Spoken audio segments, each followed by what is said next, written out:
Good morning, and welcome to the place where children are captured, cut up, squashed, cooked, and served to hundreds of greedy, blundering guests. This is the Maw, the location of the hit indie game Little Nightmares. You play as a little girl named Six as you attempt to escape the Maw with your life still intact, as you encounter and have to avoid several denizens of the ship during your escape, such as the long-armed janitor, the twin chefs, and the owner of the Maw itself, the imposing lady. In order to survive, you must run and hide from these towering monsters. But what if you couldn't? That brings us to today's topic. Can you beat Little Nightmares without running? I will be attempting this on Switch, so I apologize in advance for the less than superior graphics. I'll also be going the extra mile, smashing all of the dolls, lighting all of the candles and lanterns, and hugging all of the gnomes. This doesn't actually add much to the run though, it just makes you take some detours from time to time, so it won't be mentioned much at all during this video. The rules for this run are incredibly simple. Don't press the run button. This causes a surprisingly large amount of issues during the game, despite how minute of a change it may seem. There are several sections of the game where you can't stealth your way around an enemy, so you have to run. Walking is too slow to get away from your pursuer, and you obviously can't run to escape. This brings us to the strategies we'll be using during this run, which aren't very numerous. We have two main tricks up our sleeves, one of which is continuous jumping to increase our speed. Granted, it isn't much faster, but any speed increase helps. The main issue with this strategy is derived from a kind of unimportant mechanic in the game: stamina. Stamina is a mechanic where after Six has been running for a while, she'll start to slow down. Normally, the speed decrease you receive isn't significant enough to matter at all really, to the point where it's easy to forget it even exists. However, when you're only able to jump from place to place, the slowdown becomes a massive nerf and a major detriment to your potential to escape from enemies. However, that's just our basic method of getting around. What about our more technical technique? Well, this game's controls can be, very lenient. Because of this, you can jump, and right before you hit the floor, you can hit the crouch button and perform a slide, which you normally couldn't do without running. I've nicknamed this technique the jump and slide, for reasons that should be fairly obvious. This trick isn't nearly as versatile as just jumping, and isn't even needed to beat the game. It can just make some sections slightly easier. One gameplay mechanic which becomes far more difficult that we can't do anything about, however, is holding items. You can't jump while holding something, and you experience major slowdown. Luckily though, this isn't a major issue for the run, it just causes us to have to think outside of the box sometimes. We start off in the prison, and we traverse the beginning of the game normally, facing no major obstacles. Then, we get to the first roadblock of the game, the running tutorial.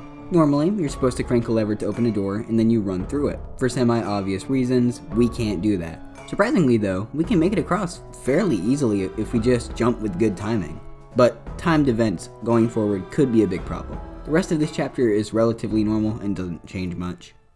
In the next chapter of the game, the LAIR, we face off against the janitor, also known as Roger, apparently. The janitor has ridiculously long arms, but since that would be incredibly unfair to the player, to compensate, he's blind and can only track you with his acute sense of hearing. Most of the sections with him are relatively simple since you need to rely more on stealth than you do speed, but the sections where he chases you down are a potential problem. Luckily though, we have two factors working in our favor: stubby legs and the golden distance. The first factor is the fact that he has small legs, making him move far slower than us. However, once we run out of stamina, he can quickly catch up to us, which leads into the second factor, the golden distance. There's a perfect distance you can be from the janitor where he'll go to grab you, but with a well-timed jump, you can evade him. With these two factors working in our favor, we can make it to the end of the chapter. Also, if you're wondering, no, the shoe room was not a problem. The kitchen is the chapter of the game with the highest number of difficulties, the chefs being one of them. Normally you can just slide underneath them when they go to grab you, but we can't initiate a slide without the jump and slide, therefore making it practically impossible to escape them in a pinch. They also completely outrun us, so we can't just jump away either, so we have to try and avoid them as much as possible. The second main issue with this chapter is that there are two sections that require you to hold a key and run or hide from the chefs. The first section isn't too bad since we have a lot of space to hide in, but the second section isn't nearly as kind. To make it through, we want to hide in the box, wait for the chef to walk by, and then sneak onto the elevator. Once we're up there, we hide in the vent and wait for the chef to open the door. From there, we'll return to the elevator and hide in the box once again. We wait for the chef to walk further into the freezer, and then we'll make a mad dash from the box to the key. Once the key has been obtained, we want to dart to the table to our right and hide there. Now all we have to do is wait for the chef to start cutting the meat, and then we can sneak onto the elevator and into the garbage pit. Here, we're faced with the final challenge of this chapter, the final chef chase. This is an extensive chase where despite initially just being one, you're chased by both chefs at the same time, and it's down a long, narrow hallway. To make this even worse, there's a section where we're supposed to duck under a table, slowing us even more. So instead of trying to get good at the game, we're just going to ignore half of that. Using a speedrun trick called hook skip, we can grab onto a sliding hook and get teleported to the halfway point. We want to try and land on these boxes, because even though you can still make it if you don't land on them, landing on them makes life significantly easier. Also, make sure you travel far enough left when you arrive to make sure the hooks reverse, otherwise you can't beat it and you'll be respawned at the start of the chase. Since we didn't enter the room the intended way, we haven't triggered the chefs to barge in yet. We can then fall off to the right of the boxes and make a mad dash for the hooks. If all went according to plan, we can barely make it to the hooks and escape the chefs, finishing off this tough chapter. The guest area on paper is far and away the most difficult chapter in the entire game. An entire chapter based pretty much exclusively on getting chased is going to be pretty difficult when you can't run, right? Well, in practice, it's quite possibly the easiest chapter in the game. The main reason it's so easy is the fact that there's no challenge in dodging the guests, unlike the janitor or chefs where you have to keep your distance and hide. You can walk straight by a guest and be perfectly fine just because the windup for the grab takes so long compared to the others that there's no challenge in escaping it. This results in there only being 2 points of interest during this chapter, the first of which is a short chase involving one of the chefs, but the chef is paralyzed in disbelief so long over your existence that you can easily jump your way to safety before they even become a threat. The second point of interest is the final guest chase, in which a horde of guests clamber after you for a prolonged period of time, but it also ends up being underwhelming because they never get close enough to where the chase becomes genuinely difficult. All in all, the guest area is a pretty anticlimactic chapter for how seemingly difficult it was going to be. On paper, this is the easiest chapter in the game because of it being ridiculously short. It's so short, in fact, that I could describe the entire chapter in less than 20 seconds. You run out of the elevator, go left, head up the staircase, sneak behind the lady, break her vase and pick up the key, head down the staircase and unlock the door, run from the lady, grab a mirror, fight the lady, eat the lady, and finish the game. We're almost done with the run. We're so close to being finished. But there's one last roadblock. This short, little, inconsequential lady chase. It's one of the easiest chases, right? You just jump right and then you duck through a hole in the wall. Easy. No, it isn't easy. There are several factors that make it difficult. The lady being far faster than we are like the chefs, her magic allowing her to grab us from a far distance like the janitor. But the thing that elevates this chase's difficulty is the end, where we have to slide into a hole. We only have 2 theoretical options: perform a perfectly timed crouch and crouch walk through the hole, or do a jump and slide right at the base of the hole. Both are very difficult, thus making either one viable since neither of them are really superior to the other. After a good while, we finally perform the trick and can progress through the rest of this chapter, the rest of which is a cakewalk. Once we eat the lady, we literally can't lose. Holding the run button during 6's final walk doesn't do anything. It is literally impossible to fail. And with that, we've officially beaten Little Nightmares without running a single time. So, that's the end of this journey through the Maw, and I'll see you next time. I mean, it would have been.